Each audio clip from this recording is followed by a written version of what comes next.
College football is back in Athens, and Kirby Smart met with the assembled media the other day before the Dogs kicked off fall camp with their first practice. Let's get into it. Yeah, excited to be here, excited to get started again. Year 10 for us, and really pleased with the off-season work ethic of this team, the summer program.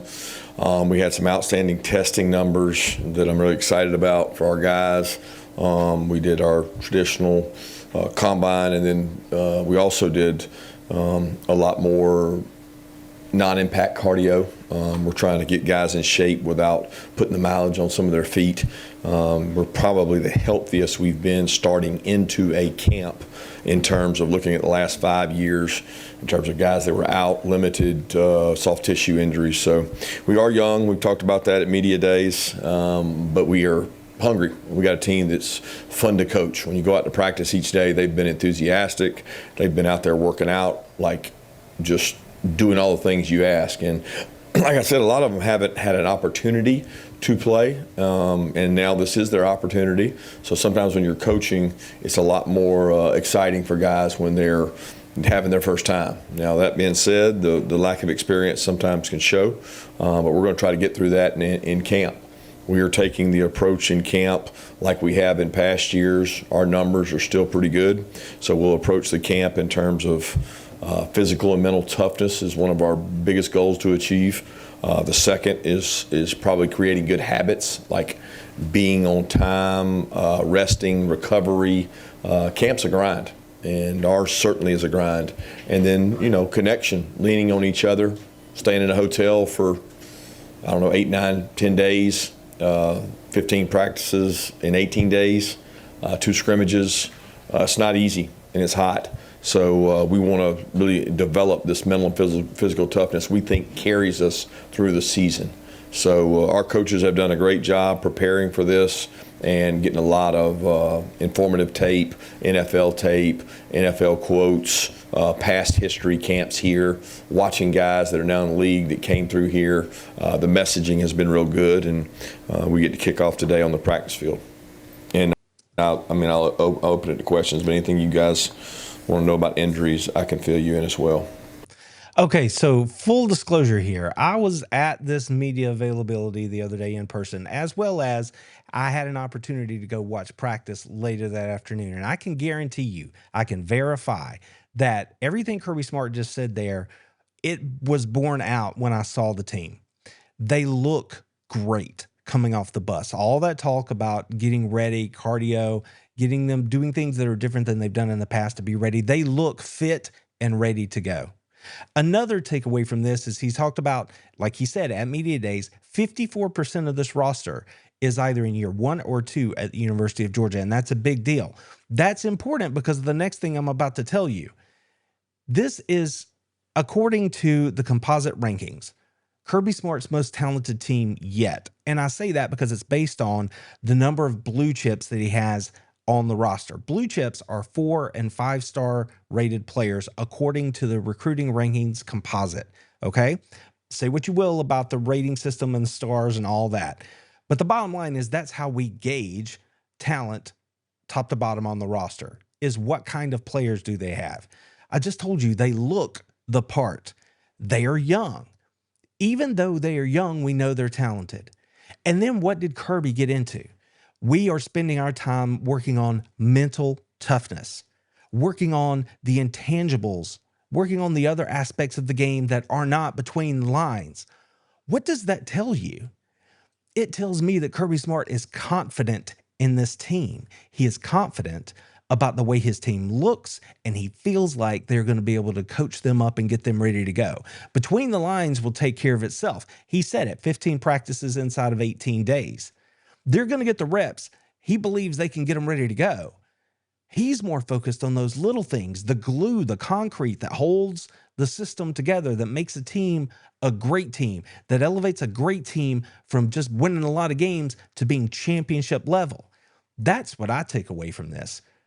To my ears, that was one hell of an opening statement from Kirby Smart.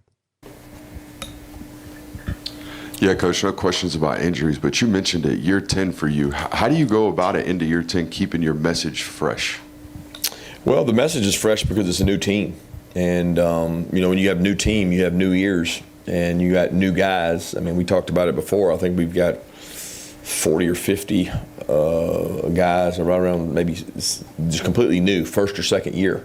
So I don't think you have to worry about your message staying fresh when you have the turnover you have, but you got to keep your message fresh based on what's changing in college football and offensively and defensively, schemes, things people are doing outside of it, and just the demands you have. So our coaches do a great job of changing things up, and I'll do the same with our guys. Oh, there you have it. He just went right back to it. We're young, so it's not hard to have a fresh message for new ears. So there it was. Coach, in terms of going into fall camp, previous fall camps over the 10 years, what are some of the biggest changes and differences when you look at your responsibilities now in terms of what's delegated, what you handle, and how you train the team from almost like another era, I guess, 2016? Yeah, I don't know that when you're asking specifically about fall camp, I don't know that fall camp changes from year to year. We're not changing a lot of what we do. Our number of players in camp is still a good, healthy number. Actually, we have more because we had limitations on what we could bring into camp previously, and we're going to have more people in camp than we typically do. We may not have as many kids when school starts out as we typically do. We'll start to drop there with the limitations, but. My role has changed over 10 years, certainly, but not in camp. Camp is meant to be a grind, physical toughness, focused stamina. Can you stay awake in a meeting? Can you lock in? Can you learn from walkthrough to practice? Can you focus kind of on what's next? I think Coach Schumann and Coach Bobo both played a tape of some NFL players talking about, camp is really where you get to hone your skills and develop your skills, because within season, you're in a routine. You're trying to beat an opponent. Right now, you're not trying to beat an opponent. You're trying to better yourself. And the only way you can do that is really focus on the process of what's next. You've heard Kirby talk a lot about it in the past, using phrases like, or players too, talking about how they want to work on their craft, improve their craft. That's what this is. When you go out there, they can't do multiple practices in a day the way maybe we did 20 years ago, but they can do walkthroughs and then go out on the practice field. So if you wake up in the morning, you have breakfast, you go out there and do that walkthrough. Then when we show up on the grass at 2 o'clock under the blazing Georgia sun, can you remember it when things get hard? That's how you get better. Working on hand placement, working on violence with your hands, working on this route versus that route. It's all those little things that you nail down right now that are going to serve you well, so that later in the year, you can worry about focusing on Georgia Tech or Tennessee or whoever it is. You don't have to worry about where do my hands go. You don't have to worry about where do my feet go. You've got all that under control. Now you're worried about where's Tennessee going, right? That's what he's talking about. Yeah, Kirby, you've talked going back to the spring about wanting to run the ball better and stop the run better. I guess, how have both lines of scrimmage kind of embraced that mindset going into the fall? And for you personally, what do you want to see out of both lines of scrimmage over the next few weeks getting ready for the season? Yeah, I want to see improvement. I want to see experience. I want to see depth building. We talk about it a lot. We've talked about it a lot in our messaging about what the standard is at Georgia in terms of, it's not the number of runs as much as it is the efficiency of the runs. It's not the yardage given up rushing as much as it is the yards per carry. We want to be very productive in those two areas. Our best team since we've been here, they've been able to run the ball when they have to run it, and they've been able to stop the run when they have to stop it. And that looks different in every game. So what do I want to see out of those guys? I want to see improvement. I want to see buy-in. It's a culture thing. It's like you get what you demand, and we're going to demand that we stop it and that we're able to do it and run it. The drumbeat continues. We have to run it when we want to, and we have to be able to stop the run when we need to. That has been consistent since the end of the Notre Dame game and the end of the 2024 season. Georgia knew, Kirby Smart knows that they cannot do that again. They have to be better, and they are drilling that message home. And that leads to his bigger point here, which is it is a culture thing. It is what you demand. It is a personal thing. You will not run on us. You will not do it. That is want to. It comes down to want to. He's trying to drill home the fact that these dogs have to want to be better. and they're going to want to because it is being demanded of them. We'll see when they hit the grass. That's the best you can do to get them ready, though. Yeah, with Ryan and Gunnar, how do you go about preparing both of them to get the most out of them, given, there's only one quarterback can play at a time, and you're balancing reps between the two of them? Yeah, I think everybody in the country has that problem. That's not unique to us. So as coaches, the problem is not getting the 1 and 2 enough reps. Absolutely, there's enough reps to go around. The problem is getting the 3 and the 4 enough reps to go around, and we have to be creative to do that. We have to ask more of our coaching staff. We have to be more organized and detailed than others to get, okay, while the 1s and 2s and 3s are going over here, can we get the 4th guy reps? When we're going 2 spot and we got 1s and 3s here and 2s and 4s there, how many reps can we get those guys? But as far as quality reps and getting Ryan and Gunnar reps, that's not an issue. I can verify that. I mentioned in a quick video right after practice the other day when we walked off the field that it's chaos out there, and you better keep your head on the swivel. You're going to get run over. And someone was like, my experience is that it's not chaos. What I mean by that, I didn't say the word, and I should have, it is controlled chaos. Everything moves like with your hair on fire and with precision. They know where they're going, and they get there in a hurry. And I'm talking about not just the players, but all of the assistants, all the graduate assistants, all the people out there helping out. Those people have to do their job, or Georgia can't practice the way they practice. And they were doing it on day 1. And it was impressive to see firsthand. Kirby, going back to the offensive line, lost several veterans from last year's team. What do you need to see from that offensive line room over this next month? I think them play with a chip on their shoulder. We talk about playing with an edge, passion, fire, energy, right? PFE is one of the things we're looking for. No greater position that you possess passion, fire, and energy than O-line. There is something about breaking someone's will or saying I have to move you from point A to point B, and movement is exactly that. Movement is what creates run game.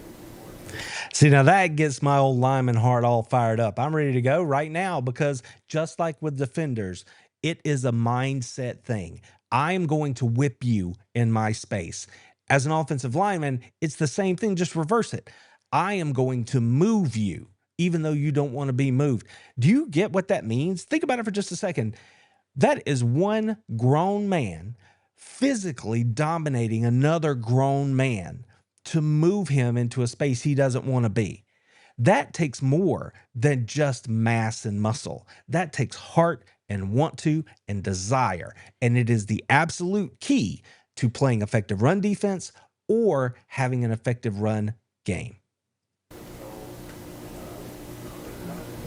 Kirby, you mentioned that it's hot. How have you all balanced over the years? I mean, obviously you could just say, we'll just go inside, but your games are outside. So how do you balance preparation, safety, and all that in terms of planning when you'll be inside and when you'll be outside?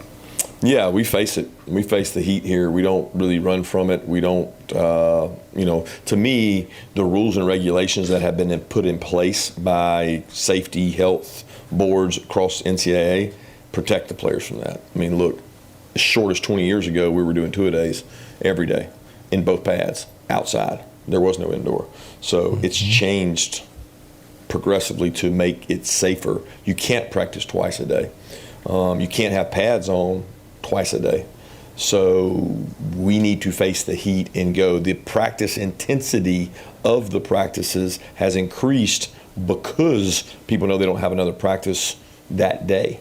So with it being one-a-day practices, and we have a walkthrough in between, but we do that indoors, we go face the heat. We're going to play in the heat. We don't run from the heat, and our practices are really tough in terms of volume and intensity because we get a lot of reps in a short amount of time. Amen. Everything he said there, especially that bit at the end, I'm known to say it again.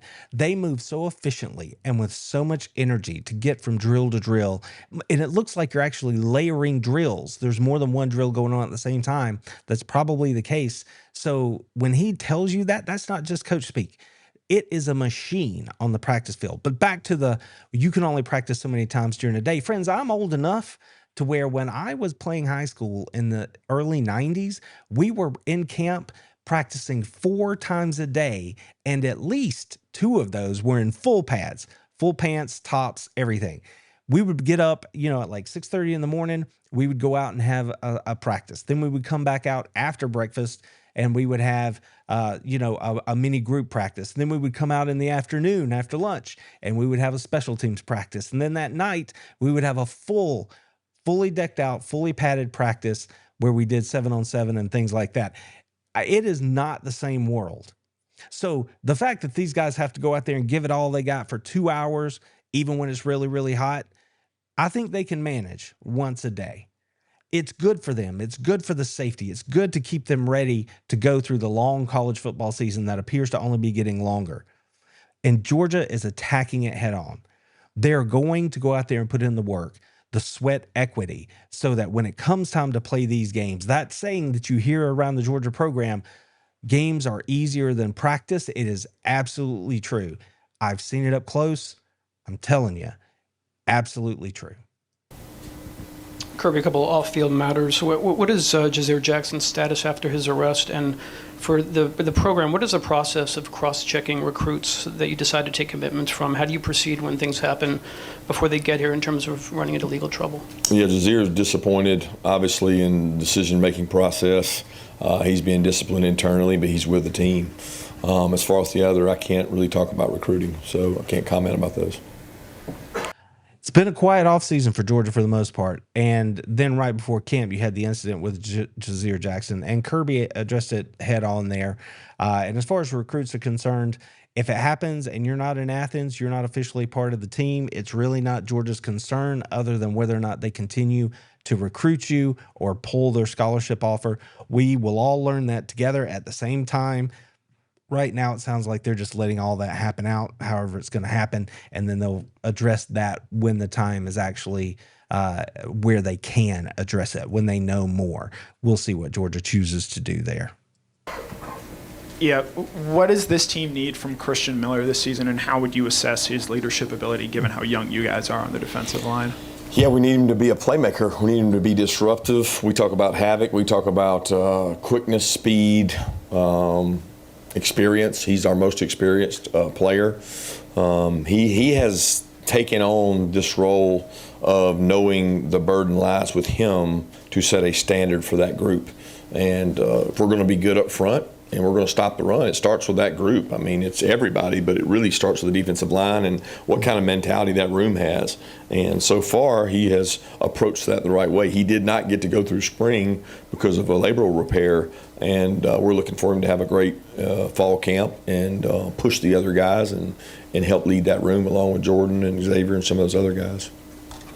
And I can drive the point home again here. That unit looks really, really good. The team looks really, really good. But Christian Miller in particular looked very svelte for whatever it is he's tipping the scales at right now. And Kirby's telling you the absolute truth. It's about mindset and leadership at that position. You have to stand in there and do things the right way, especially when you have talented young players. Everybody may not know their names yet, but trust me, they look the part and they are out there putting in the work. And it's because of leadership like what he just described from Christian Miller that is going to show them the right way to work. Then their athletic ability will just take over. You don't have to worry about the rest of it, but you have to do it the right way when nobody's looking so that you can succeed when everybody is looking. What if one easy-to-use training aid could fix nearly everything wrong with your swing? Introducing the B29 Blue Brick, the revolutionary new... Yeah, with the inside linebackers, one, how have you seen CJ and Raylan really take ownership of that room with Smile now gone? And two, how do you, as a coach, figure out how to use their skill sets, Chris Cole, Justin Williams, kind of get all those guys on the field and use their skill sets to the best of their ability? Yeah, we've done that every year in that room. That room has been one of our strengths throughout the time we've been here. Schumann's done a great job recruiting. He does a great job developing. He does a great job packaging things to where you can get multiple inside linebackers on the field, and we play a lot of them. Naturally, there's two out there every play, but sometimes we have three, and we'll continue to do that. We'll put the best players on the field. CJ and Raylan have been leaders since they got here. They just haven't had to be in the forefront. And last year, even with Smiles' injury, they were in the forefront more than a typical sophomore would be, and they both embraced that leadership role. That linebacker group, I love to talk about them because they are just outstanding. They just make me so excited because I know all the things they can do, whether it's dropping back in coverage or being asked to go rush the passer or just run free and make tackles at the line of scrimmage or behind. This group is athletic, fast, and hungry. They are out there head hunting, and I mean that not in a dangerous way, but like they are hunting when they are on the field. Which, it's like Kirby said, as long as that defensive line is stepping up and doing what they're supposed to do, this should be a great year from that unit. And they certainly have plenty of leaders in that room. Again, they just have to learn what to do and let their athletic ability take over. Kirby, 2 questions for you. How has the game changed since 2016 when you started? Not to get too deep into the X's and O's, but what have you seen in 10 years? And to that effect, was there any point this summer that you met with a NFL team or some of your college colleagues to talk about the game and maybe work on a certain area? Yeah, the biggest area that's changed is the demand and decision making it's put on a quarterback. I think 2016 you would have said RPOs were existent and people were doing them. They're at a higher rate now, but it's just a combination of motions and width of the formation. I mean, 2016, you were seeing 50, 60, 70% of spread out formations. They called it a spread offense because it was spread out. Well, now it's, okay, there's a taste of tempo in our league. There's a taste of shift motion. People are always moving sideways, trying to leverage the defense, eye candy, I would call it, along with a decision for the quarterback. Do I hand it, A? Do I pull it, B? Or do I don't hand it, don't pull it, and throw it, C? They're getting 3 options on almost every play. So a lot of people don't, the average fan is not aware of the demand of what the quarterback's having to decide, and they certainly aren't aware of what the defense is having to defend because the eyes of the defense have to be in multiple places. There's a play on this side of the formation, there's a play on this side of the formation, and then there's an interior play. So there's 3 plays, and the defense is having to defend more of it. So it's become tougher to defend. It's also become probably less of a quarterback having to change the protection and play the quarterback position that the NFL would like to have, and more of a go tempo, dummy it down a little bit, and let the quarterback make easy decisions and make throws and runs that make it really hard to defend. So it's become much harder, and our game is trickling up to the NFL because you see it more and more in their game. Football is hard, especially when you're trying to win at an elite level. This is not Xbox. That's what he's saying, right? Let me break it down for you. Football's hard. No, it is fascinating to see how the game has changed over the last 10 years. But the thing about recruiting, the way Georgia recruits, the level of athlete that they do, they understand what it is they're recruiting to. They know how they want to play. They see the landscape out there, and they're like, I need a player that can do more than one thing. I need a player that can both run and pass coverage, has ball skills, and, oh, by the way, can come downhill and stop a running back at the line of scrimmage. You have to be able to do both. So gone are the days of a 250, 260-pound middle linebacker that's just a run stuffer there in the middle. That's not going to cut it. You need to be 220, right? You need to be maybe 230, and then running your tail from side to side, making plays. And, oh, by the way, playing the ball in the pass game and being a leader and making calls along the defensive line. It's fascinating insight like that into what it is that's being asked of these young men. So when people are like, football's not a job, you're there to play a game and get an education, I would beg to differ.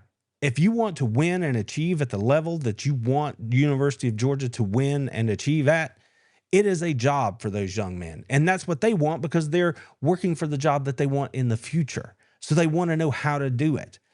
And coaches like Coach Smart, Glenn Schumann, Will Muschamp, those are the kind of coaches that get you ready for that life in the future, but also can build championship teams at the collegiate level. Hey, Coach, you keep talking about this fire, passion, energy, and have you seen it exhibited thus far in this summer going into fall camp, and do you feel it in your year 10 as you enter day 1 of fall camp? Yeah, I feel it every day because if you don't have it, it's hard to be successful. You can't keep up.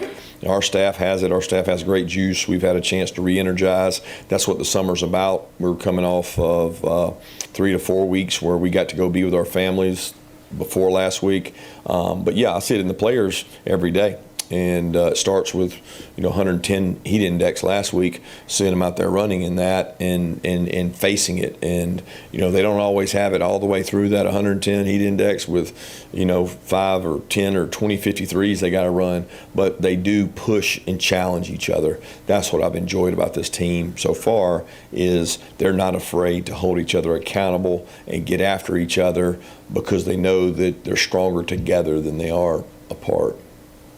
Man, I love to hear that. And in case you don't know what he's talking about, when he says they got to run 10, 15, or 20 53s, that's the length across the football field. The football field is 53 yards across. We all know it's a 100-yard playing field with 10-yard end zones on each end, 53 yards across. So that means you're sprinting in whatever gear you're wearing, full pads some days, 53 yards, and you got to do that 20 times after a 2-hour practice when it's 110 degrees here in Georgia. That's hard. That will make you quit or make you want to quit. And that's where you have to have those players who are going to grab you by the jersey, pull you along with them, lift you up, and build that brotherhood that it takes so that when it's hard late in the year, that guy cares. He didn't want to let you wallow in your vomit back there on the 15th 53. He got you up and said, man, I'm going to run with you. Let's go. That's how you build a team. That's what camp's for. I wanted to ask about the loss of your father and how that has affected you over here on your left, about the loss of your father and how that's been through getting ready for the season and what it'll be like for you without him. I'm sure you've talked with him about football a lot and life as well. So what will that be like, do you think, and what has that been like? Well, it's been unique. I don't talk to him a lot. I didn't talk to my dad a lot about football. He didn't want to spend time on that. I mean, if I wanted to talk about it, he was more than happy to. But he didn't bring football up a lot. He talked about my kids, his grandkids. He talked about his golf game and my mom and his relationship, which they would have had their 53rd anniversary a couple days ago, 2 days ago, and she's the one I'm concerned about. My dad's in a great place. And he's done a wonderful thing for so many people while he was here on earth, including me and my brother and sister. So he was an unbelievable role model. And, I miss him daily. I'm going to continue to miss him. But I know he's proud of the accomplishments of all his grandkids and kids. So my focus right now has been on my mom and her well-being. That's always a hard question to answer. I know that pain. Because I don't have either of my parents. I lost my mom last spring. And he's right when he talks about, I'm worried about my mom. That's how I felt about my mom for years after we lost my dad.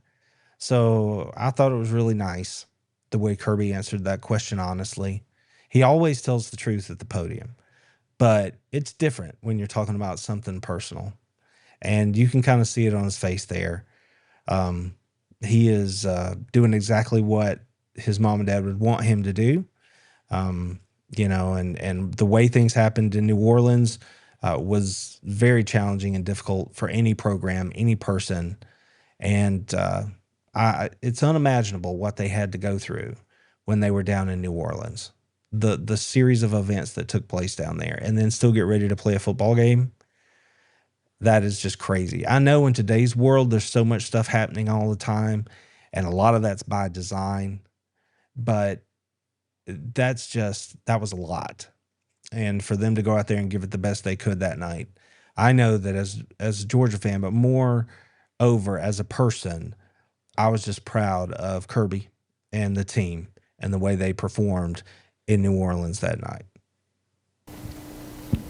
Kirby, Oscar is a guy that could have gone pro after last season, comes back. What do you see as his role, not only as one of the veteran guys on this team, but the role he can play in this offense? Yeah, running the ball. I mean, yeah, Oscar's a great player. He's gotten better and better. He has been a better leader. He got one of our most improved awards in terms of work ethic in the weight room and like the jumps he made. So he knows this is an important year for him. But, for him, for us, is like have a why that can physically hold up and block, which no tight end likes to hear that, but the NFL loves that. They like to have somebody that's physical at the point of attack, and he is strong, he's physical, he's good in play action, he's tough.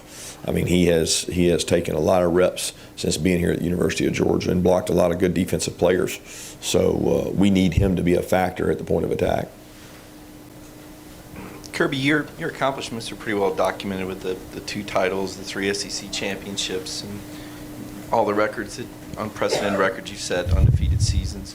What drives you? I mean, everybody has bad days or tired days, I suppose, but what is that internal? I mean, you always talk about your players. Why? What drives you at this stage of your career? Yeah, it's putting the pieces together. It's like the puzzle of this team is different than the puzzle of last year, and being able to decipher the difference in the 2 teams and maybe what the wants and needs are from me. Like, what does this team need from me, and what does this staff need from me? Like, where can I be at my best for our team? That's my why, and seeing a guy graduate. I just came over here, and Ernest Green's got 1 project left, and he's going to graduate this summer, and like that to me is like the be all and end all when these kids get an opportunity to graduate from the university that I went to, and they get a chance to start, play, and carry on their career afterwards. That's success, and there's probably not enough stories about that or self-gratification about that as opposed to when one fails or doesn't make it. And that's what my why is pushing these guys to get that piece of paper and also become better men. He's right, because it is who you are. Like, being at practice the other day, being on the grass, watching the guys get after it, being at the press conference, sitting there listening to coach talk, doing all those things, that's my why. Like, I love it. Like, it drives me. That's where my fire, passion, and energy comes from, is getting able to go do those things. When I'm in that space, when I'm in that zone, there's nothing better. I have a wonderful family who understands how I am when I go do those things. Like, I'm carrying on my own football journey because I'm able to be around it and close to it. For somebody who lives it, like Coach Smart and these players, that's their fire, passion, and energy. It comes from doing something you love. He understands, why is it fun and different? What's my why? Figuring it out, because this year's team is different than last year's team. It's obvious. It's such a simple answer, but it also is such a true answer that I'm happy he took time to lay it out there. And the point about watching them graduate and go to a school where he went and graduate from that school, as an alum, I feel exactly the same way. So I am not only proud to be doing what I love, but I'm also exceedingly proud of him and this team. And every time they go and achieve that life goal of graduating from the University of Georgia, then I'm happy for them as a member of that family. And I want to see them go be successful. So I'm with him 100% on this one. With having the 54% freshmen and sophomores on the roster, first and second year players, does that change any of the approach for you guys as a staff in terms of trying to install things or find roles for guys that they can kind of take on without overwhelming them with the complexity of a system, or is it the standard kind of that it's always been? Well, I think the way it is 54%, and it's a lot, and it worries me as a coach, but it's not any different probably anywhere else. It's not like anybody's sitting back saying, oh, well, we got 80% guys that have been here and 20% new guys. We have all, as coaches, evolved, and we have more kids coming in the spring. So we've done more with these kids than we've ever done before. I'm talking about spring, walkthrough. Post-spring this year, we even took it and said, you know what, we're going to do 30 minutes a day of football school. We're going to dedicate our time to like football school 101. So the onboarding and the process you go through, the summer plan, every minute we have by NCAA allowed, we use. And we have done more to this point with kids than we've ever done before. So, you know, am I worried? Am I concerned? Yeah, always worried, concerned about new guys, but we've onboarded guys and we're going to continue to install at a fast rate because we want to see what they can learn, especially during this 2018-20 practice window, and find out who can play football and then move into the season of game planning. Oh, that's awesome. Because how many times have you heard people say, and I've said this about Kirby, all he wants to know is the rules. Give me the rules and let me go win. Well, how do you do that? You have to get better yourself. You have to improve. Going back to that fire, passion, and energy thing, he's trying to figure out how to make this team be better. One of the things he can control in that process is scheduling and how well and how efficient we work in putting in our install and that sort of thing. How well we practice. Are there any wasted minutes out there? That's how you can get better. He is forced to be a better coach because of everything that's being imposed in terms of how the regulations work. And it's so interesting to hear him put on that hat and think about it from that perspective, because he's right. He has to know who's going to be ready to go. And he is not alone in that. This is different all across the country, having rosters that are turning over every year. He mentioned having 20% new and 80% on your roster, saying nobody has that. In fact, inside this conference at Mississippi State, they have almost the exact opposite of that. They have almost like 75, 80% of their roster is new, and they're only returning like 30%. So if anything, it's more toward a new roster than it is toward a static or a retained roster from the previous season. It is a new world out there, and the only way to win at it is to attack it and be better than the next guy. And it sounds like that's what Kirby's focused on. Hey, Kirby, kind of speaking on that younger player thing, what is most important for those young guys to be working on during this part of the year in fall camp? Mindset. It's the only thing they can work on, because they're going to be overwhelmed by the speed, the tempo of practice. Can I fail, and can I pick up and go again? And it's been seen over and over again. These NFL guys come in, how does he learn? How does he learn? How does he learn?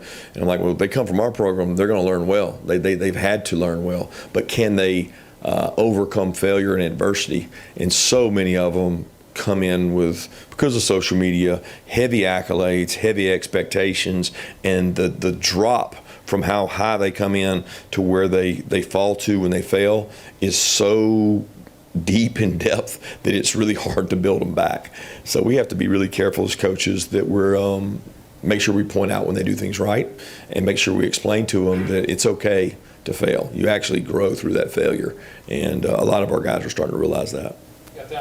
Let me tell you, that point was made readily at the first practice. Kirby was on everybody. Nobody was spared. The coaches, the players, you were going to fail. How are you going to get better? Can you develop that mental toughness? I know it's hot out here. Is that your excuse for why you didn't get it right? Nobody cares. Nobody cares. Get it right. Get your mind right, and learn this mental toughness, this mindset, this failure to grow attitude, because that's what he's driving home. And he is not joking. He is not joking when he says they're going to be overwhelmed. Absolutely they are. I was overwhelmed just watching it. So if you're actually trying to do your thing, of course you're going to be overwhelmed, at least in the beginning. That's about as real as a statement as Kirby's given today. I have one more question. Kirby, as it relates to improving the run game, I know I sense that you guys are collaborative in the offensive coaches room when you're meeting. How have Phil Ross or John Lilly helped in terms of ideas as they come from outside the program? Well, they both have run backgrounds. Most tight end coaches in the National Football League either evolve into O-line coaches or tied into the run game.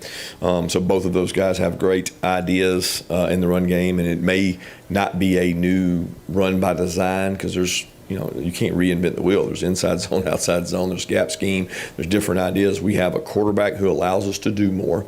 They both have been around systems that involve that. And they both, technique-wise, have different ways of doing things maybe than we do. And some part of it is who you play. Some part of it is what you call. Some part of it is how hard you play. So all that's a factor, and those guys have been great assets and will continue to be to help us improve that. Thanks. Oh, that's fantastic, because remember, the emphasis is on we will run the football in 2025. And to that point, Kirby's putting his money where his mouth is. And he's like, I brought in these dudes who know how to do it. They know what it's all about, different perspectives, new ideas, fresh looks at what we did last year and why it didn't work. They're doing everything they can do to get ready. And that is an exciting prospect for me as a Georgia Bulldog fan. College football is back in Athens. The Dogs are in fall camp, and the college football season will be here before you know it. Stick and stay here. Be sure to like, follow down below. Check out the description for all the other goodies I have in there, and come on back for this next video that you should find right over there. Go Dogs! Told them, how about them fucking dogs? That's what I told them.